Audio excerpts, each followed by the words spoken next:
Hello guys, welcome back to the channel. ఇప్పుడైతే నేను ఒక చిన్న గ్రూప్ రైడ్కి అయితే వెళ్తున్నాం. మ్యాక్సిమం ఒక GT650, ఒక ఇంటర్సెప్టార్, ఒక R15 అయితే ఉండొచ్చు నాకు తెలిసి. మ్యాక్సిమం నా కోసం మీరు వెయిట్ చేస్తున్నారు. ఫస్ట్ వాళ్ళని కలిసేసి చిన్న స్పిన్ అయితే వెళ్ళొద్దాం విజయవాడ రోడ్డుకి. ఎక్కడున్నారు?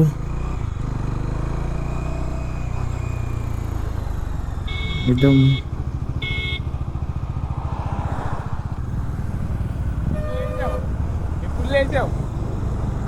5:30.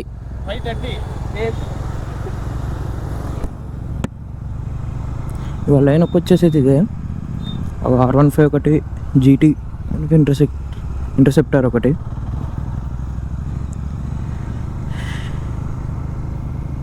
పోనీ ఇవాళ లైనప్ వచ్చేసి ఇది R15 ఒకటి, GT ఒకటి, ఇంటర్సెప్టార్ ఒకటి. ఇది అనుకున్నట్టు అయితే 3 బ్లాక్సే. దీనికైతే మొత్తం రెడ్ రిస్టర్స్ ఉన్నాయి.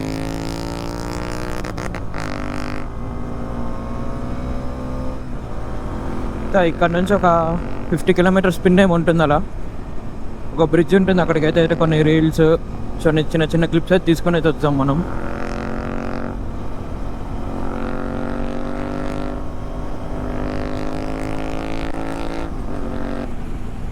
అయితే ఎప్పటి నుంచో మా దగ్గర బైకర్ గ్రూప్స్ కోసం వెతుకుతున్నా, కానీ వీళ్ళు వచ్చేది మా చిన్నప్పటి ఫ్రెండ్. ఇక అప్పటి నుంచి అయితే వీళ్ళైతే ఎక్కువ బైక్స్ ఉంటాయి వీళ్ళ దగ్గర.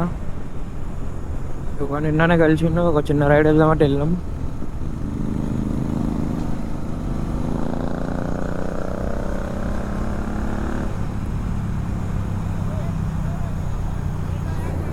మొత్తం GT సౌండ్ డామినేట్ చేసేసింది మొత్తం అన్నిటిని.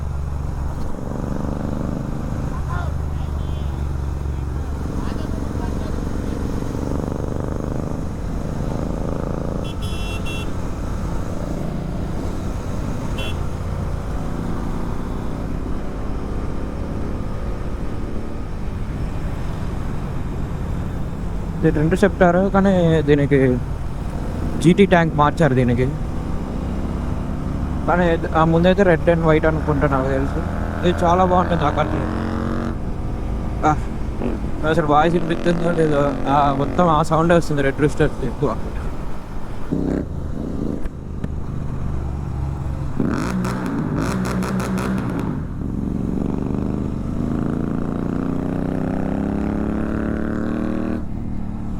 క్రేజ్ వచ్చింది రేవ్ అయితే మాత్రం. దాంట్లో మాకు టైం లేదు, ఎందుకంటే కొంచెం ఎండ్ వచ్చిందంటే ఇక రీల్స్ అయితే రావు. అందుకే కొంచెం ఫాస్ట్ అయితే వెళ్తున్నాం. మ్యాక్సిమం అందరూ సేఫ్టీ గేర్ అయితే వాడండి, హెల్మెట్ కానీ ఏమన్నా.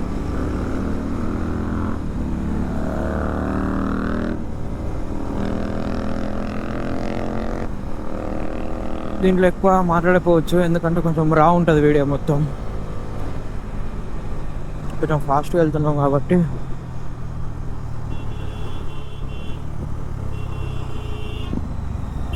నో, మొత్తం లూజ్ అయిపోయింది ఇక, చూసుకుపోయింది పడేదేమో. ఇప్పుడైతే ఇక రుద్రంపూర్ అయితే కూడా క్రాస్ అయ్యాను.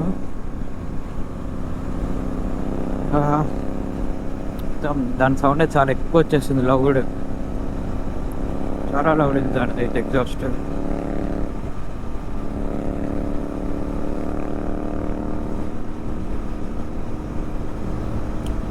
ఇప్పుడైతే మన తెలంగాణలో అయితే బైకింగ్ కమ్యూనిటీ అయితే అంత ఎక్కువ లేదు. ఇక కొంచెం మంది ఎక్కువ మంది కొంచెం పరిచయం చేసుకోవాలి తెలుగు కమ్యూనిటీని కూడా. ఎందుకంటే నాకు కూడా సోలో రైడ్స్ వెళ్దామంటేనే అంత మంచిగా అనిపించదు. ఎందుకంటే ఇప్పుడు సింగిల్గా వెళ్తే చాలా కష్టాలు ఉంటాయి. ఇప్పుడు ఎవరో ఒకళ్ళు వస్తే మాత్రం మనకి హెల్ప్ కానీ దేనికైనా ఉంటారు. అందుకే మనకు కూడా తెలుగు కమ్యూనిటీ కొంచెం పెంచాలి ఇప్పటి నుంచి. వాళ్ళు అయితే మంచి సైన్స్ అవన్నీ ఫాలో అవ్వకుండా అయితే వెళ్తున్నారు మంచిగా. కొంచెం ఫాస్ట్ ఉంటాంలే, కానీ ఇక మంచిగా లైన్లోనే కొంచెం డిస్టెన్స్ ఎక్కువనే ఉంటున్నాం. ఇక టర్నింగ్స్ వచ్చేప్పుడు అయితే కొంచెం సైన్స్ ఇస్తున్నారు మంచిగా.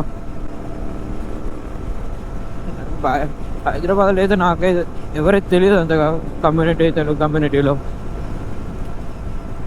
చిన్న పరిచయం పెంచుకోవాలి అందరితో. నేను కూడా వీకెండ్ రైడ్స్ మ్యాక్సిమం ఒక్కడిని వెళ్తే ఏం బాగుంటుంది, ఒక పెద్ద గ్రూప్ ఒక 10 మెంబర్స్ అలా వెళ్తే మాత్రం చాలా ఫన్ ఉంటుంది. అప్పుడు ఇక్కడ చాలా బాగుంటుంది ఇది కార్నరింగ్, చాలా పెద్ద కరువు ఉంటుంది.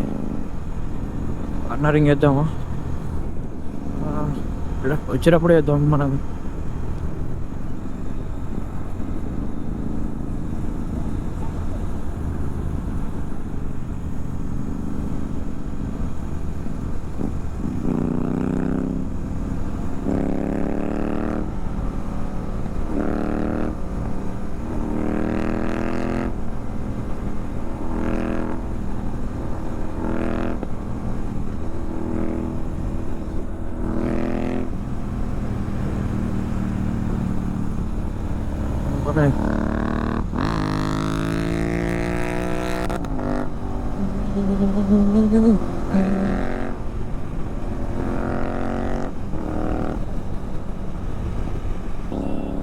మ్యాక్సిమం మీరు మొత్తం పల్లెటూర్లు ఉంటే నేచర్ చాలా దగ్గరగా ఉంటుంది. అది కొండలు అవి ఉంటాయి మొత్తం మ్యాక్సిమం.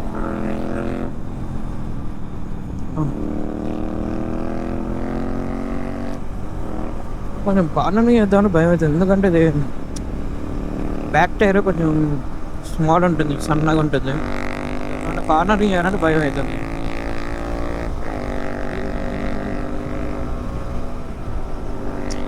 నాకు అదే దీని మీద అయితే పెద్ద క్రాష్ అయితే అయింది నాకు కార్నరింగ్లోనే. మినిమం ఒక 100 స్పీడ్లో అలా క్రాష్ అయింది. మీకు అప్పటి నుంచి నాకు కార్నరింగ్ చేద్దామని దీని మీద అంటే కాన్ఫిడెన్స్ అయితే రావట్లేదు. ఒక 4 months అయిందేమో నాకు క్రాష్ అది మీద. 1.5 monthకే నాకైతే క్రాష్ అయింది దీనిపైన. అప్పటి నుంచి అయితే కొంచెం మెల్లగా వెళ్ళటం, కార్నరింగ్స్ ఇక చేయట్లేదు అప్పటి నుండి అయితే.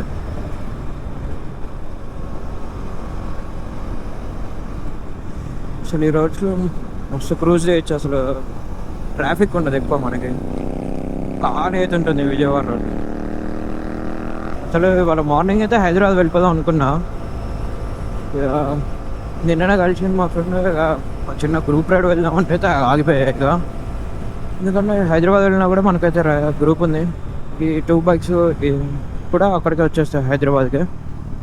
అప్పుడైతే వీకెండ్ రైడ్స్ అయితే ఎక్కువ కొట్టచ్చు మనం. నన్ను రైడ్స్ అయితే ప్లాన్ చేద్దాం పెద్దది, వీళ్ళు కూడా వస్తా ఉన్నారు ఒకవేళ చెప్తే. మ్యాక్సిమం నెక్స్ట్ రైడ్ కన్యాకుమారి అనుకుంటున్నాం. మ్యాక్సిమం కన్యాకుమారి అవుతుంది నా ఫస్ట్ రైడ్. ట్రై చేద్దాం.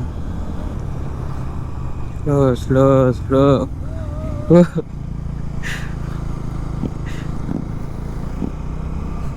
అయిపోయి R15 అయితే చూసినారు కదా, ఇట్లా టర్నింగ్లో ఎట్లా పోయిందో సేమ్ అట్లనే నాకు క్రాష్ అయింది. చాలా ఇంపాక్ట్ అయితే తీసుకున్నప్పుడు నా చెయ్యి ఇక్కడ మొత్తం కొట్టుకపోయినాయి, చాలా దారుణంగా అయింది. అప్పుడు ఒక 3-4 days అయితే అసలు చెయ్యి కూడా లేగలేను. అదైతే నాది ఏమైందంటే ఆల్మోస్ట్ తిప్పేసా అప్పుడు, కానీ బ్యాక్ టైర్ అనుకో ఒక చిన్న రాయి పడ్డది, ఇట్లా జారుకుంటూ వెళ్ళిపోయింది. ఒక 200 meters ఇట్లా జారుకుంటూ వెళ్ళిపోయింది బండి అయితే. అసలు చాలా ఘోరంగా అయింది అప్పుడైతే మాత్రం. ఇప్పుడు నేను ఇంకోటి పడ్డాం, నేను కూడా లేకుండా వాడు కింద కూర్చొని నవ్వుతుండు ఏంది ఇట్లా పడ్డా అని.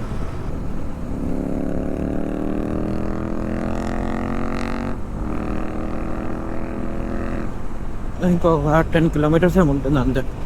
ఒక టోల్ గేట్ దాటితే అయిపోతుంది.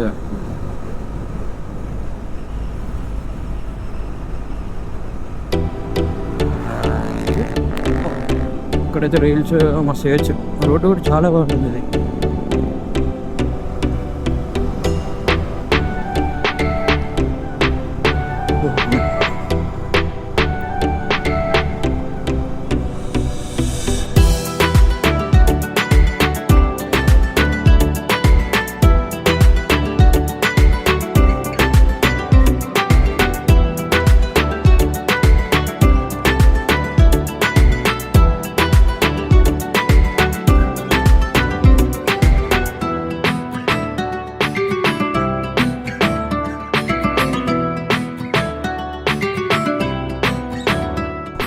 అటు ఇటు ఇక్కడికి వచ్చి అయితే ఒక 1.5 hours అలా అయింది.